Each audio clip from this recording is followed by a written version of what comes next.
Israel की कहानी सच कहूं तो रेत, रक्त और उम्मीद की धरती की कहानी है। जहां इतिहास धर्म से मिलता है और आस्था धरती से, वहीं जन्म लेता है इसराइल, एक देश जो सदियों तक नक्शे पर नहीं था लेकिन दिलों में हमेशा जिंदा रहा। हजारों वर्ष पहले इसराइल की धरती पर पहली सभ्यताएं उभरी। यरूशलेम, हेब्रोन और गलीली के पहाड़ों में। यह वही भूमि थी जहां अब्राहम, मूसा और दाऊद जैसे पैगंबरों के कदम पड़े।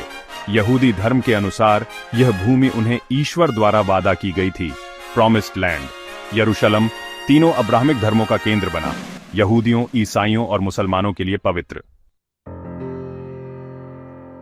रोमनों ने ईसवी सन 70 में यरूशलेम का मंदिर तोड़ा। इसके बाद यहूदियों को अपनी भूमि से निकाल दिया गया। सदियों तक वे यूरोप, एशिया, अफ्रीका के कोनों में निर्वासित होकर बसे, अपनी जड़ों से दूर पर वतन की याद में जीवित। अगले साल यरूशलेम में यहूदी प्रार्थनाओं में दोहराया जाने वाला वाक्य बन गया। 19वीं शताब्दी में यूरोप में यहूदियों पर बढ़ते अत्याचार और नरसंहारों ने थियोडोर हर्जल जैसे नेताओं को गहराई से प्रेरित किया। जायोनिज्म एक आंदोलन के रूप में उभरा। यह विचार कि यहूदियों को फिर से अपनी पवित्र भूमि पर एक राष्ट्र बनाना चाहिए। हम वादा की गई धरती लौटेंगे, अपनी भाषा, अपनी संस्कृति और अपने भविष्य के साथ। द्वितीय विश्व युद्ध के दौरान नाजी जर्मनी ने 6 मिलियन यहूदियों का निर्मम नरसंहार किया। इसे ही होलोकॉस्ट कहा जाता है। दुनिया उस समय पूरी तरह स्तब्ध थी। यहूदियों के पास न तो अपना कोई देश था, न सुरक्षा, और सच कहें तो यही वह बिंदु था जहां जायोनिज्म सिर्फ एक भावना नहीं बल्कि एक जरूरत बन गया। 14 मई 1948 डेविड बेन गुरियन ने एक ऐतिहासिक घोषणा की, इस्राएल राज्य का पुनर्जन्म हुआ है। संयुक्त राष्ट्र द्वारा प्रस्तावित योजना में यहूदियों और अरबों के लिए 2 राज्य बनने थे।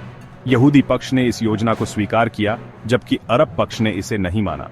अगले ही दिन 5 अरब देशों ने नवजात इसराइल पर आक्रमण कर दिया और इस तरह पहला अरब इसराइल युद्ध शुरू हो गया। पिछले 75 वर्षों में इसराइल ने कई युद्ध लड़े हैं, जैसे 1948 का स्वतंत्रता युद्ध, 1967 का 6 दिवसीय युद्ध और 1973 का योम किप्पुर युद्ध। इसके अलावा कई संघर्ष फिलिस्तीन को लेकर भी हुए हैं। इसराइल ने गाजा, वेस्ट बैंक और पूर्व यरूशलेम पर नियंत्रण किया, लेकिन फिलिस्तीनी जनता ने भी अपनी स्वतंत्रता के लिए आवाज उठाई है। यह क्षेत्र आज भी विवादों, दर्द और समझौते की कोशिशों का केंद्र बना हुआ है। आज का इसराइल दुनिया के सबसे उन्नत देशों में एक है और स्टार्टअप नेशन के नाम से भी प्रसिद्ध है। कृषि, साइबर सुरक्षा, चिकित्सा और हथियार तकनीक में यह अग्रणी माना जाता है।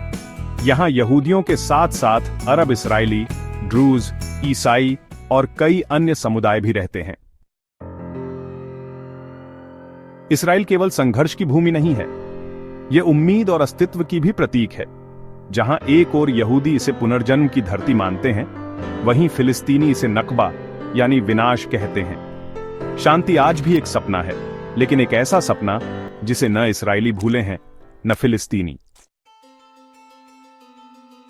इसराइल की कहानी सिर्फ एक देश की नहीं है, बल्कि यह आत्म परिभाषा की, पहचान की रक्षा की और इतिहास में अपने अस्तित्व को अमर करने की कहानी है।